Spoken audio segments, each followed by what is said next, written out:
Mr. Speaker, sir, I come from a far-flung area, Silchar in Assam. Medically, we have been very deprived.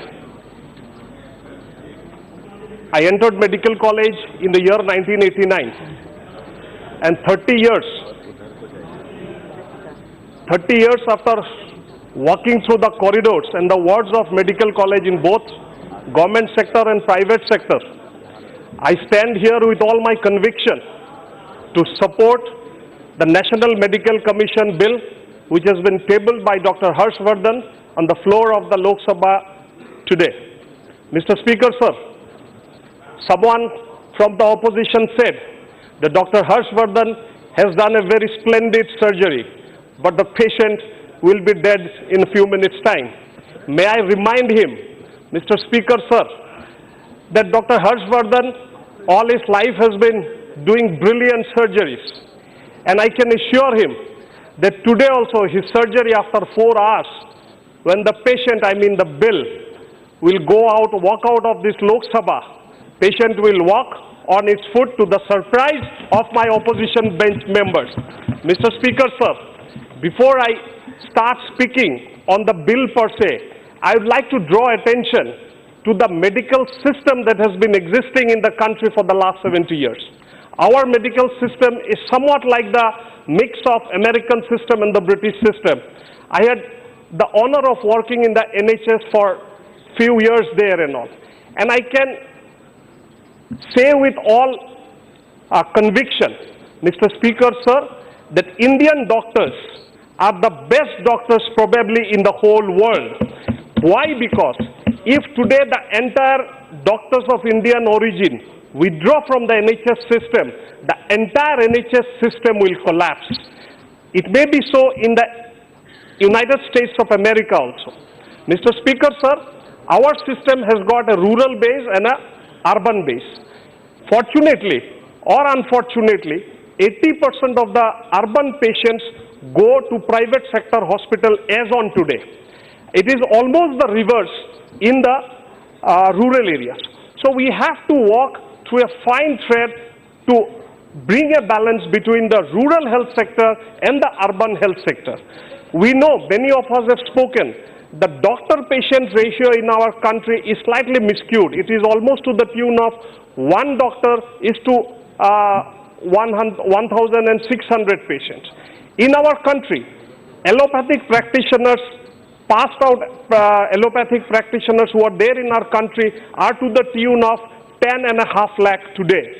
Mr. Speaker, sir, out of which there are 3.5 lakh doctors who are the members of IMA. I stand here as a member of IMA also, and as a politician also, and as someone who has seen the health sector in our country and also health sector in UK. Mr. Speaker, sir, I must compliment Narendra Modi ji government and the work done by our two ministers here to present the bill, the amount of hard work that has gone. It is very important to point out a few things that I would like to take the privilege of. Mr. Speaker, sir,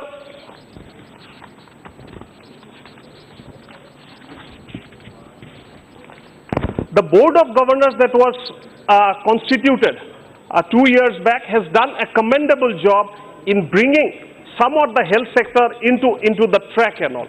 Today we are having a transparent system as far as the entrance examination to the medical colleges are concerned. Other than the All India Institute of Medical Science, we are having a common entrance examination for all the medical colleges. The National Medical Commission that has proposed to set up 4 committees under the guidance of a chairman or a president that we call, there will be 5 members in each of them. All these bodies will be autonomous. One body will be taking care of the undergraduate curriculum and the undergraduate examination system. The other will be doing the postgraduate, other will be doing the ethical part of the doctors, other will be doing the, 4th one will be doing the medical assessment and the registration. So you have work which is absolutely divided, unlike what was there in the previous system, and that was the reason why we had corruption in the previous form of medical system there. Mr. Speaker, sir, it was the government during those days in 2010, which has actually dismantled the previous committee, and we are proposing to get this national medical, which will be proving to be a game changer in the medical system. I would like to draw the attention of the House to a few points which has been raised. I will seek your indulgence for 2 minutes, Mr. Speaker, sir. Few of our opposition members have raised the question that next is not to the tune that the doctors are actually liking it. May I remind them that if someone fails in next, they have questioned what's to be done. My counter question to them is, if someone fails in Bachelor of Engineering or someone fails in BA or BSc or BCom, what do? They appear for a second time or a third time. So similar things will happen here. They will appear for a second term and third term. If they pass, well and good, they go into the system. If they fail, I think the bill needs to answer those important areas which Dr. Harshvardhan will probably be looking into it.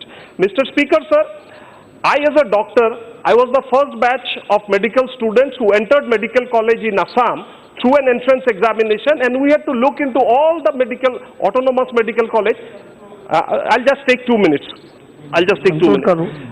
What NEET has done is, it has given a 1-point entrance examination. It has brought down the troubles of the parents of those people who are seeking admission into medical colleges into 1-point exam. Similar things will happen now when I know that many of my family members or many of my relatives or kids of my friends will try for postgraduate entrance examination. There will be only a single route of entry, which is absolutely correct in this situation. Kindly conclude. Mr. Speaker, sir, regarding transparency in the National Medical Council, you have to declare your assets and liabilities at the time of induction and also at the time of demitting the office. Thank you. Mr. Speaker, sir, one last point I would like to say. There has been opposition primarily from doctors. There was a survey which was conducted amongst the doctors, and it is astonishing to know, Mr. Speaker, sir, that only 8.75% of the doctors have actually read the bill, and only further 25% have known of the bill through the social media. Anupriya ji. It is very pertinent to mention here that you should not just oppose for the sake of opposing. Come and study the bill. If there are any clarification required, our minister will be more than happy to do it.